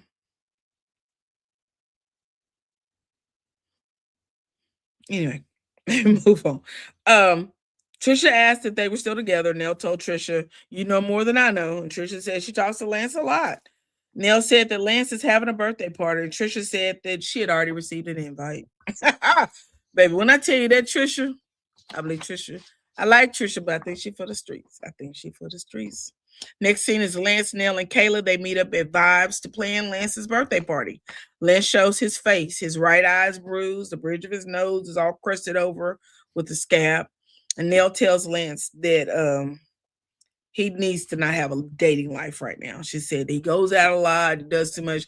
But he tells her that he wasn't inebriated, that he just was tired, taking care of everybody. We get the same old song and dance, taking care of everybody. And he just got overwhelmed and he fell and messed his face up. He messed his face up pretty well. I mean, he got across his nose, big gash, and then this eye is black and blue. Nell said she asked that he not bring women around his children and that they don't need to come to his house. Lance said he is going to do what he wants to do. He said he don't feel like he is outside too much. Lance said that he's invited everyone that he messes with. He said his circle is very small. Nell asked Lance if he knew that Trisha and Ken were separated. Nell then carries the rumor that Letitia Scott told Trisha that Ken had been in other people's DM. Why are we still carrying this rumor? I'm sick of this rumor. When I say I'm sick of this rumor, I am sick of this here rumor. Yo, every episode, every scene, every scene, we have heard them say Letitia Scott has told everybody about Ken being in people's DMs. I'm sick of it. I can definitely see Trisha trying to be for the streets. She's been in a relationship, marriage since high school. I can too. I think she may be scared to be alone. And some women do have the issue. This is where therapy comes into play. She definitely needs to go do the work. When a man is outside, they never know they're outside, girl, because they swear they ain't outside. Be outside all day long. You outside, you been outside. They'll swear, but you better not go outside. You better not try it. They may try, you better not. You better not think about it. You better not think about going outside, because baby, these men do not play that.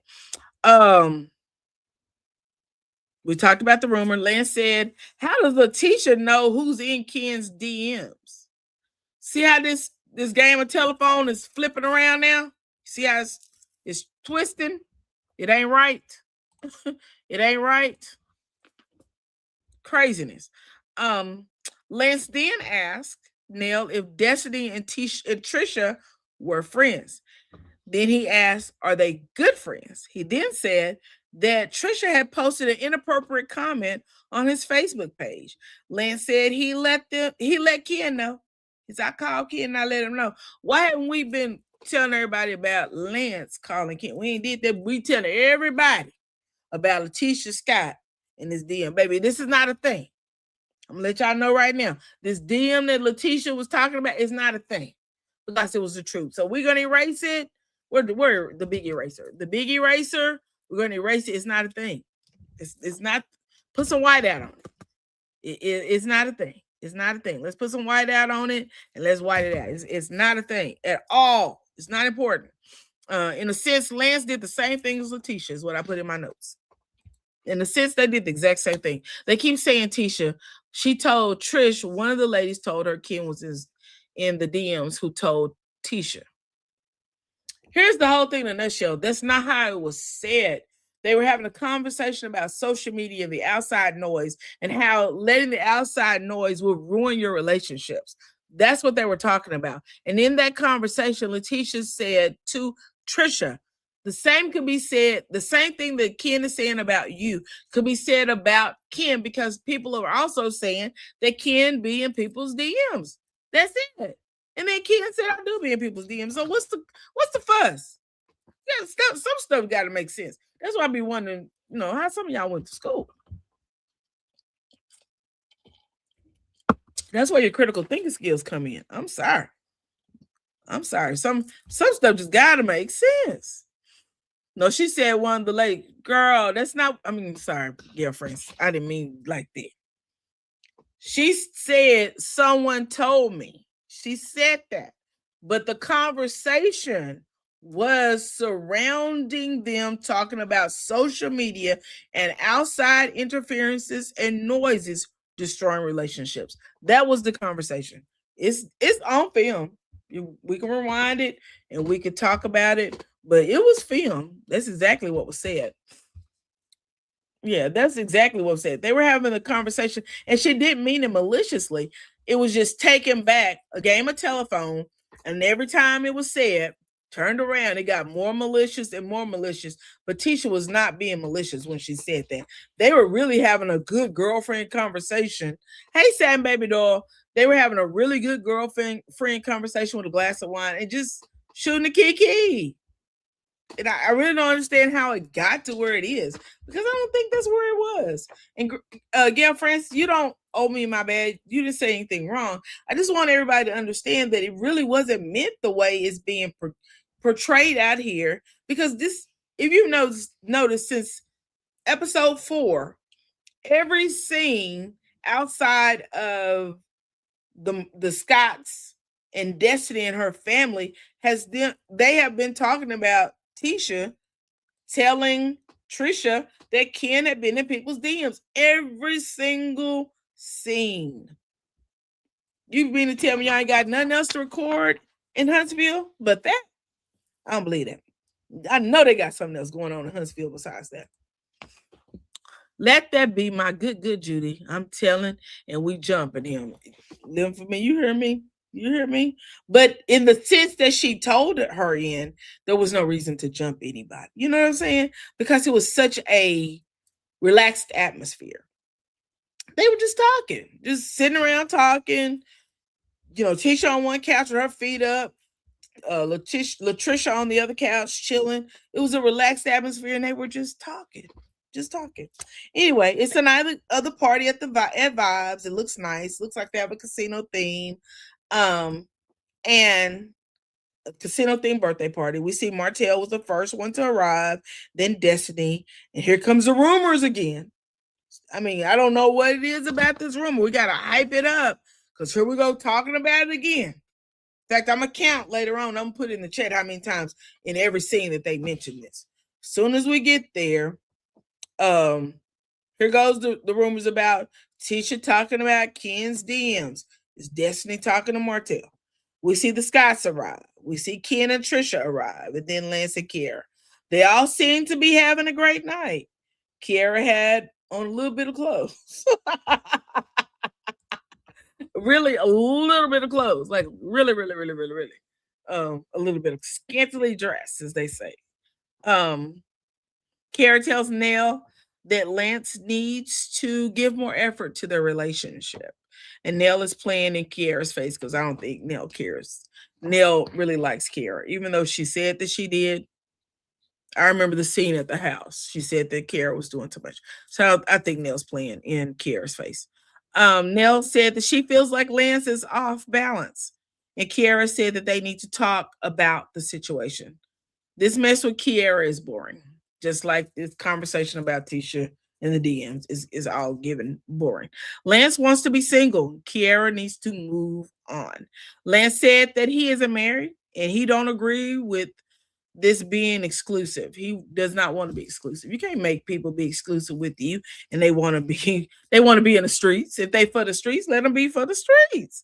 Nell said, are y'all exclusive? Because it has been told to me that you entertain other men. And Kiara looks at Lance and says, as you entertain other women. Nell told Lance, don't bring nobody else to my house. Don't bring them around me unless they are exclusive. I'm gonna tell you right here, Nell.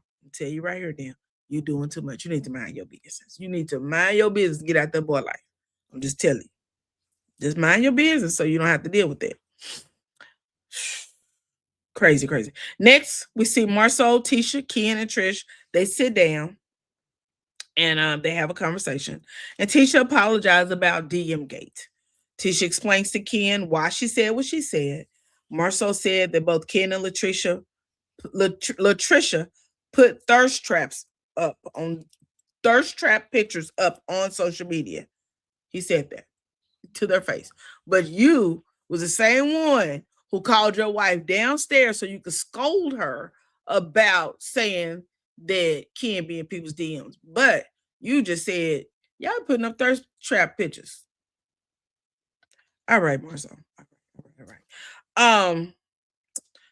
Ken said that she won't say that he doesn't Ken said that she won't say that he doesn't respond to DMs because he won't say that he does not respond to DMs because he gets a lot of opportunities in his DMs. So he starts saying he gets brand deals and this deal and that deal, and they all contact him through his DM. Marcel said, y'all love to play with fire, and social media can be a dangerous playground.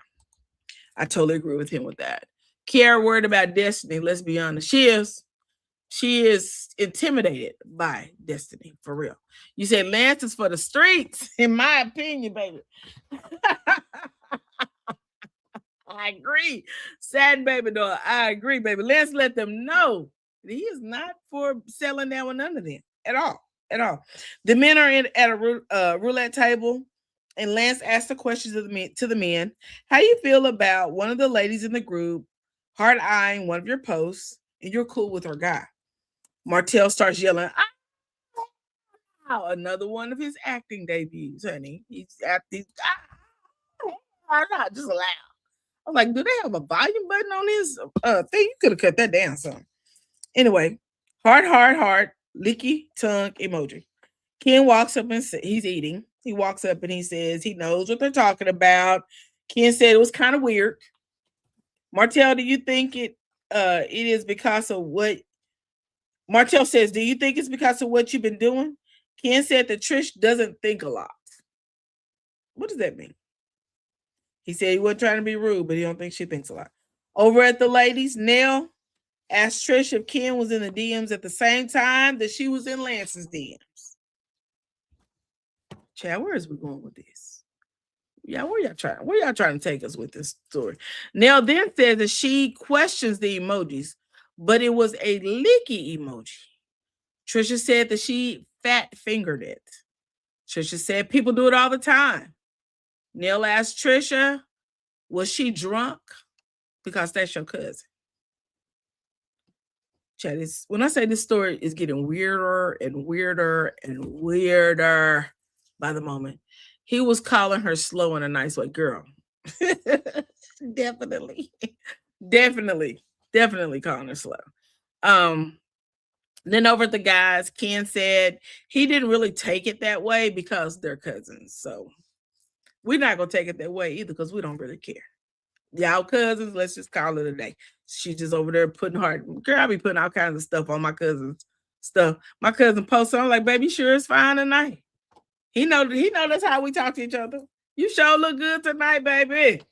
That's our conversation. And ain't nothing thought about it. Charlie, try to give him my cousin. That's my cousin. Crazy. I'm hooking him up with that girl over there, not me. That's how you do it. If you have a good rapport with your cousins, that's how you do it. I don't understand even why this was a thing, but okay. Marcel said, what the hell? Why do you care about it then, Ken? Ken said that the older he gets, his I don't give a damn is less and less. Tisha said, on a serious note, we go back up to the ladies. On a more serious note, how do you show up? Tisha Scott said this. How do you show up for each other when how do the women in their group show up for each other when they're experiencing things? Then she mentions Chris's license situation. Tisha said that the real estate information is out about Chris losing his license, and she can tell that it is taking a toll on Nell. Nell has a lot going on, and Nell begins to literally crumble and break down right there inside of the club. Nell says that she is the one who was served the papers because Chris wasn't home. Nell is wearing the weight of her family on her shoulders. You could see it, you could hear it in her voice. Nell said, I take accountability for my sons being rebellious. And then she runs off crying. And then she goes, my mother never let me cry. Oh, my heart broke for her. Your mama never let you cry. Girl, you should have just cried anyway. My mom used to say, "Shut up crying. I give you something to cry about." Girl, you think that stopped me from crying? I kept crying. I cried to this day. I am a crier when it comes down to my moods and sensitivity. I will give you a tear. Yes. If you ever believe my tears are sincere though. Piss me off, I get really angry because it's something I want to do to you that I may not be able to do. They all come out in tears. I really feel sorry for Nell though. She really is enduring a lot. Um, and I hope that whatever she's enduring, that she can work through it because it is a lot. You said that was sad. That was a sad man. It was very sad. Very, very sad. Nell brings a lot of that on herself. She's always crying. She is, but I think a lot of the issue is that Nell cares. She consumes everybody else's problems. She consumes her children's problem, her husband's problem, this problem, that problem. She just bring it all here, bring it in. And after a while, you just weight it down and you can't do anything because you got all these problems and they're all free because you're carrying their problems. You're worried about how Lance's kid is going to get, his baby's going to be taken care of. And Lance is out here at the club, right? He's out here doing this thing. You worry about Chris and him sleeping in a car, but Chris is okay. Chris at the club too. So you got to make a decision and draw a line in the sand when it comes down to these young people about how you're going to treat them and what you're going to do with them. You guys, that's it. That was the end of episode number 5. Marcel, I'm going to need you to raise up off of Tisha. I need you to stop treating her like she's your child. She's not. You have 3 kids, and I don't think any of them are named Letitia Scott. I don't think it. I think Letitia Scott is listed as your wife, spouse, and browbeating her is not cute. It's not even funny. It's not even proper. The very fact that this production company allowed each one of the members of this cast to come on their scenes and mention Letitia Scott is a tragedy. And y'all should hold their feet to the fire. It was unnecessary and it was disgusting. Didn't like it at all. Didn't like it at all because it was blown way out of proportion. This whole issue, y'all trying to make us like Ken and Trisha, it's not going to work. They're boring. They are boring. They bring nothing to the episode. You brought in a group or a family, a couple, I don't know what they are.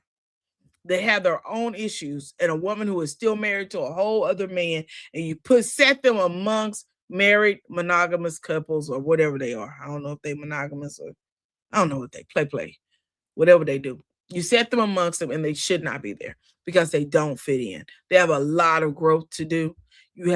First you need to get them divorced. Then maybe bring them in as a single couple dating. But this married and no, it's too much. Lance act like he's looking for his next baby. He is. Go over there and follow him on Instagram and Facebook, baby. He over there thirst trapping too. They all look like thirst trapping. This young group, they thirst trapping, just like Marcel said. You're right. She consumes everybody else's problem. That's why I said she brings it upon herself. Definitely sad baby doll. Definitely. Yeah, Lance definitely looking for his next baby mom. Nell is definitely bringing all this crap upon herself. And I don't know what to say.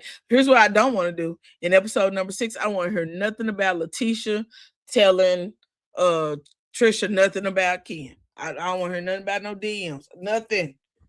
Can we kill the DMs? Because it fell flat. Trust me. Anybody with common sense will know it fell flat. Baby, this ain't get what you thought it was giving. Just like the whole story about the emojis in Lance's comments, baby. Flat. When you said they cousins, baby, they threw all that all out the water. Out the water. Enough. Love Marriage Huntsville, get it together over there. I don't know what y'all doing. Get it together. I will tell you this, Bell Collectives, Birmingham look like it's going to be hot. It look like it's going to be hot. I cannot wait. They look like they're going to give us more luxury and expensive things and the trips. They look like we're going to get to actually see bougie, which is what we tune into a lot of these reality shows for. So I'm here for it because ain't no way that Love Marriage Huntsville was supposed to give us that because they failed on all courts on that one. You said before Miss Wanda entered the room because she's coming. What do you mean living for me? Yes, I can't wait for me either. That's me, AD. When I tell you, we're going to review it later on this week. Then I'm going to bring to y'all a new, let me see. I disagree. Tisha has used other folks as a storyline to deflect from talking about her own family situation. If she's the focus of carrying the bone in this episode is fair play because she's done too. I would say focus of carrying the bone, but it has to be a bone that's pliable. You brought us some garbage and expected us to consume it. This was garbage. This wasn't even anything that should have been talked about. Once he said that he had been in those people's DMs, they should have deadened that whole story and we should have moved on to something else. That wasn't anything that doesn't make the story interesting. It doesn't even make the show interesting. We need something that we can consume that is going to be palatable for us, right? Something that's entertaining. That wasn't entertainment. This whole last 2 episodes wasn't entertaining. That's why I didn't review it last week. Oh, like, oh, do I have to? It was kind of boring. I couldn't get into it. This week when I watched, I'm like, no wonder I couldn't get into it last week. It was just too much. It was too much of nothing. Who wants to waste? I think their episodes are like 41 minutes, 38 seconds of the actual episode. The rest is commercials. They give us a lot of commercials. I watch it on my app because I have DirecTV, but I actually downloaded the own app. So I watch it on the app in my room. And one of the commercials, one set of commercials, you have 8 commercials, and I think they're like 15 to 30 seconds each. Commercials.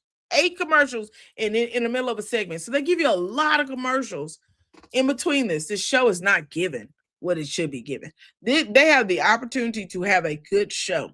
If you do not have people that are giving you a good product, then we need to go back to the drawing board and we need to recast. I'm just being honest. We need to go back, recast, get some more people on here who may come in here, give us a better reality, and give us a show. Because at this point, we're not getting a show. We're just getting some garbage. Some of it, I believe, is leftover garbage.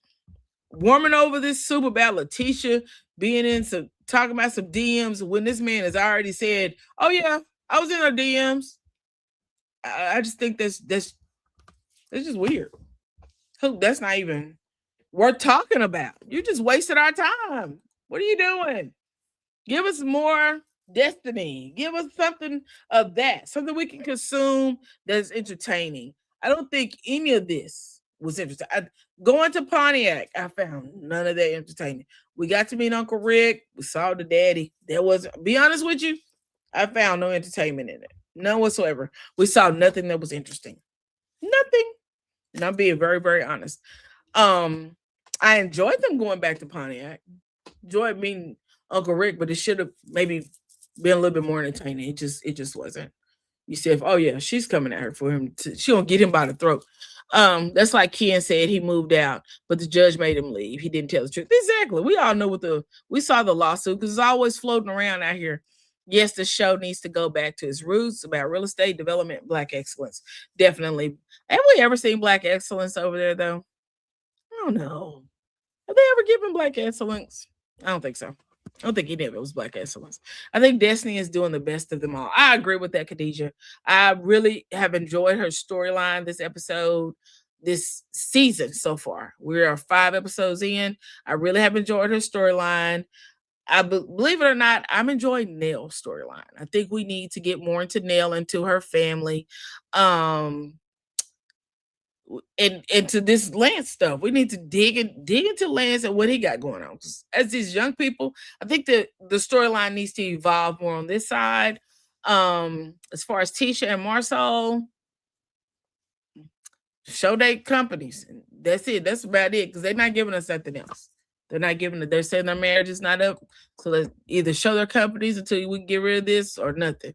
This show is giving fillers and fluff to me. Sam Baby Doll, do you hear me? I said when I watched last week's episode, I said this must be a filler episode. It's horrible. Horrible.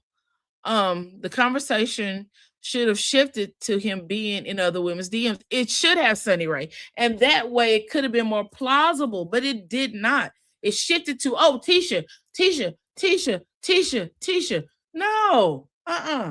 Tisha just told the truth about you. So why is it that we're raking Tisha over the coals when in all actuality, you actually did what she said you did.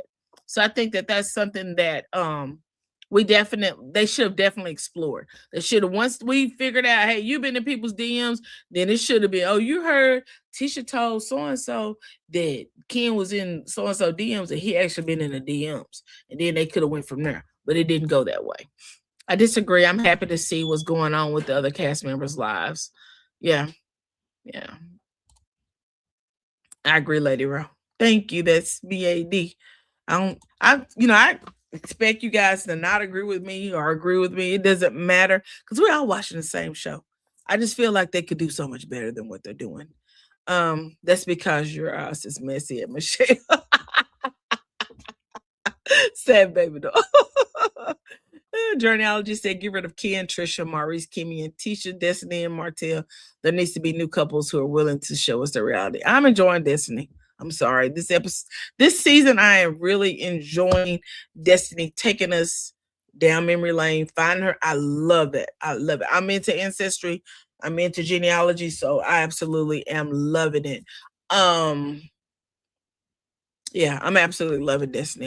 The rest of them, if they don't give more, get rid of them. But I'm absolutely loving Destiny. Let's not take her.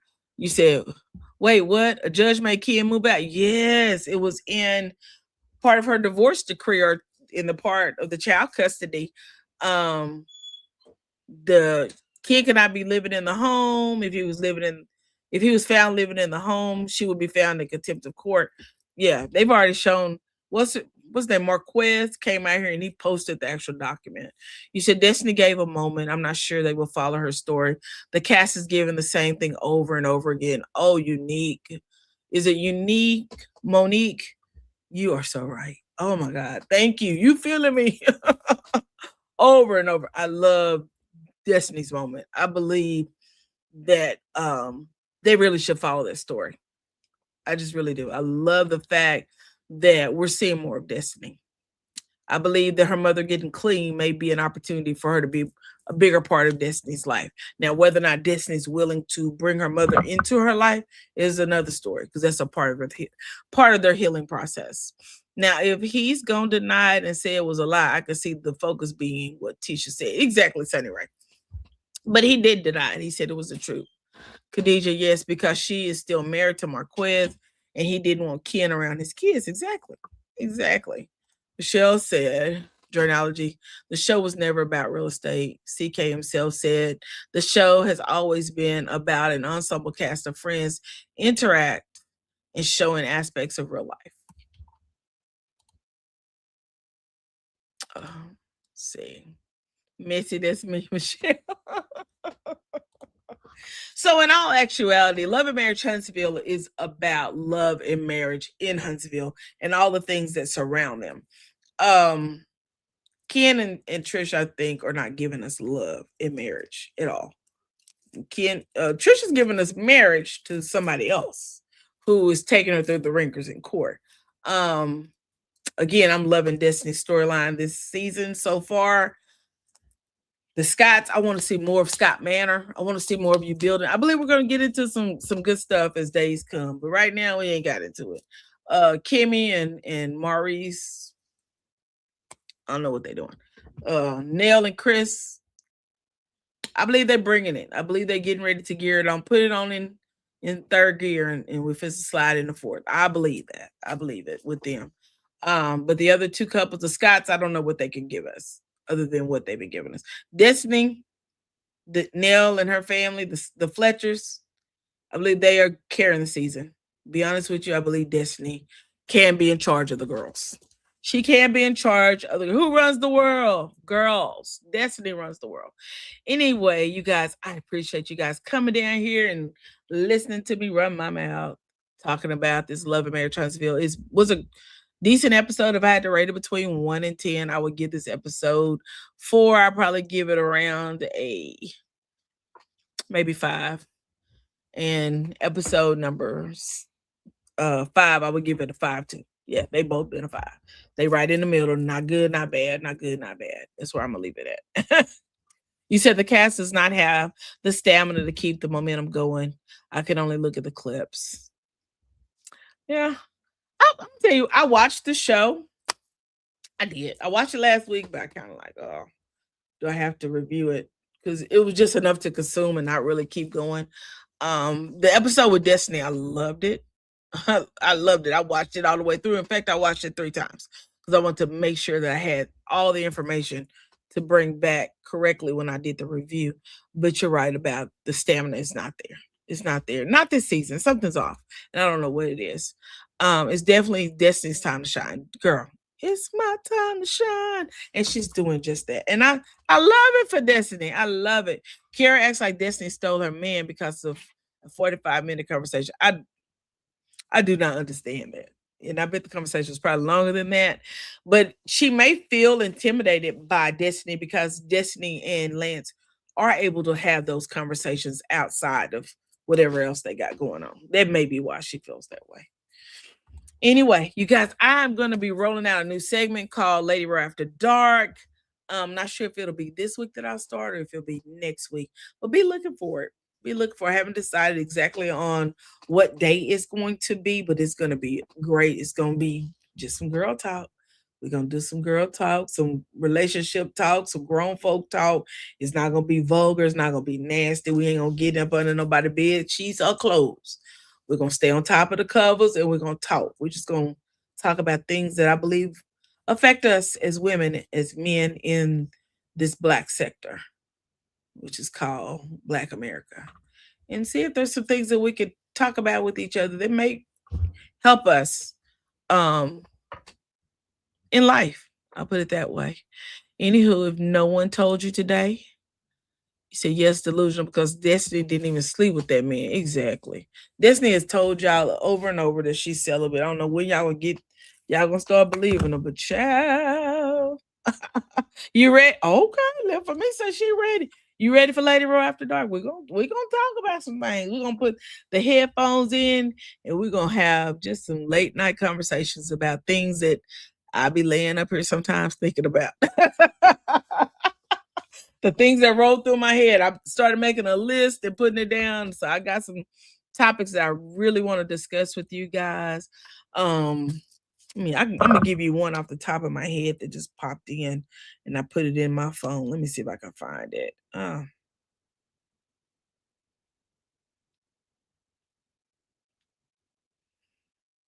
Lady Row After Dark.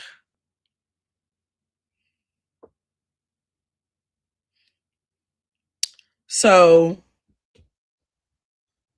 one we're going to talk about is, why do we shop like this? Do you know that we actually hold the power, the black dollar? We're going to make it all, we're going to interchange it, make it, clean it up, but it's going to be great. The content we hate, and why do we support it? Why do we support it? Do we support it just to talk about it, to hate on it? What is the reason why we do it? Everybody leans on you, but who's there for you? That's going to be one of our topics. Why do people move funny when you start doing better than they are? Anyway, those are some of the topics I've come up with. I got several. That I just be sitting here making notes. I was like, I think I might make this a segment at night where we could just sit down and we can talk and really, really, it's gonna be once a week. Just really chill.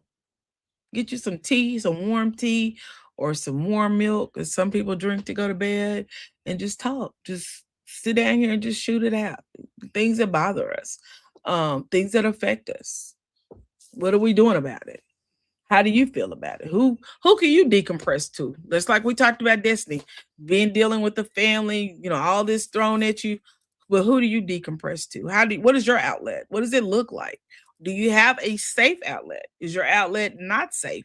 Are you afraid to tell others because you don't have an outlet? So you internalize everything, but you feel like the weight of the world is on you. We're going to talk about it. We are going to talk about it. Live for me said have a great evening, everybody. She already getting ready to go. These are questions that Kay have to row. Okay, you know what? What I'm gonna do too. I think I'm going to post a link where you could put down suggestions on things that we should be talking about on Lady Row After Dark. because we're gonna explore some topics that are going to be deep. They're gonna be deep, I'm telling you. But we're not going under the covers or under the clothes. All right, we not. Those are two things I don't want to do. I don't want to go up under the clothes, and I don't want to go up under the cover. I do want to talk about relationships, but we're gonna stay on top of the covers. All right, we're not going under. All right. You said I meant have to. Okay, yeah. Yeah, we got it. I'm gonna throw some things out there, and I want to get some feedback on what you guys think. What you think about suggestions again for Lady Roar After Dark. But we're gonna start this segment. My goal is to start it this week, but I will let you know it's gonna be a weekly segment, same day, same time, every week.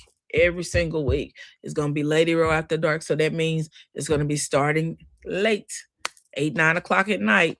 Where 30, 45 minutes. We're just going to sit in here and we're going to discuss a topic that now the topic get good. If it's a good topic, we may be in here for an hour or two, but we're going to definitely talk. We on top of the covers. We're not going under the covers. We're going to stay on top of the covers. That means you got to be fully dressed. You can put on a muumuu, relax, put on your PJs. But we're going to be on top of the covers. Not under the covers. We're going to be on top of the covers. You know, all kind of stuff going up under the covers. Ma'am, I'm not leaving until you say my favorite line and shut it down. All right, you guys. If no one told you today they love you, I love you. And there ain't a thing you can do about it. Be looking forward to Lady Roar After Dark. And I will talk to you in the next one. Bye-bye.